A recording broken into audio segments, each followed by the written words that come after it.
Dans cette capsule vidéo, nous allons détailler les réponses qu'ont apportées les pédagogues à la question « Comment se construit un apprentissage en profondeur ?»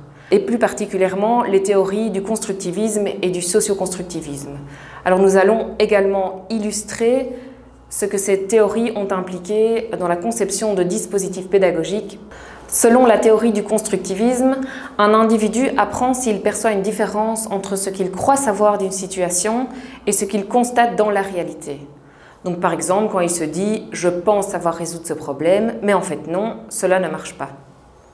Il apprend donc quand il y a un déséquilibre, un conflit interne, lorsque ses connaissances de départ ne suffisent pas. L'individu est déstabilisé et va alors tenter de rétablir l'équilibre. Il transforme ses connaissances initiales afin de pouvoir rendre compte de l'information perturbante. Et c'est lorsque l'individu transforme ses connaissances de départ qu'il y a apprentissage. Donc un nouveau concept sera acquis s'il s'articule à un concept acquis préalablement. La théorie du constructivisme met l'accent sur l'importance des représentations, qu'on peut aussi appeler préconception, c'est-à-dire ce que l'apprenant connaît, sait sur un sujet. Tout nouvel apprentissage est construit par chaque apprenant à partir des matériaux de base que constituent ses expériences, ses connaissances et ses conceptions antérieures. L'approche constructiviste de l'apprentissage met l'accent sur l'activité de l'apprenant. Donc pour l'enseignant, c'est important de ne pas se focaliser sur l'information à transmettre, mais plutôt d'éveiller la curiosité des étudiants pour qu'ils se posent des questions et pour qu'ils soient actifs. Écoutons à ce propos quelques témoignages d'enseignants. Une façon de rendre le cours actif, je pense que c'est aussi d'abord de prendre son temps. Donc on peut vraiment susciter les questions. Une autre manière, c'est d'inviter les étudiants à venir répondre aux exercices au tableau pour expliquer à leurs condisciples, à l'auditoire, comment résoudre l'exercice. Et les étudiants font ça de manière très sérieuse au tableau et c'est très pédagogique. Et ça permet aussi de respirer, de laisser des temps de réflexion pendant le cours. La moitié du cours a été constituée de ces questions-réponses commentées. On peut réellement discuter parce que pour certaines questions un peu plus subtiles, on voit que les réponses sont partagées dans l'auditoire. Certains pensent que c'est la réponse A, d'autres que c'est la réponse B. Et on peut commencer à discuter en disant « Tiens, mais quelqu'un qui a dit que c'était B, est-ce qu'il peut expliquer pourquoi il dit ça ?» Et puis quelqu'un qui a dit que c'était A, est-ce qu'il peut expliquer pourquoi lui pense que ce n'est pas correct? Et donc quand j'ai fait ça, j'ai vraiment eu le sentiment à l'issue de mes 2 heures de cours que quelque chose d'important était passé, beaucoup plus que lorsque je passais en revue l'ensemble de mes slides.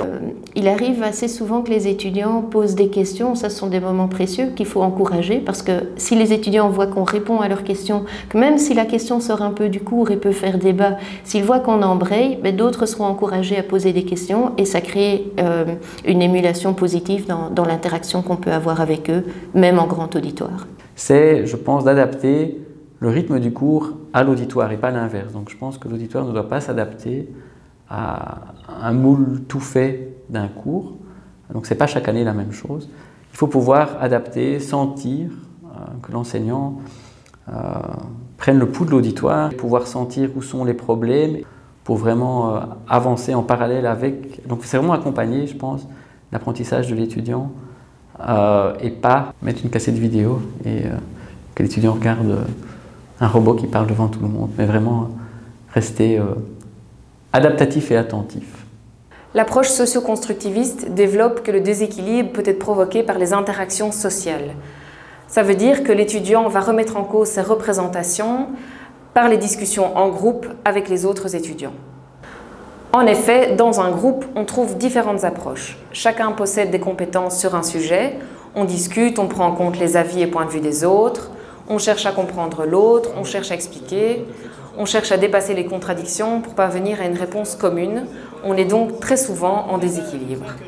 Ouais, en groupe est quelque chose de fantastique en termes d'apprentissage. Les étudiants sont stimulés par leurs pairs, ils sont encouragés à aller plus à fond dans leur apprentissage.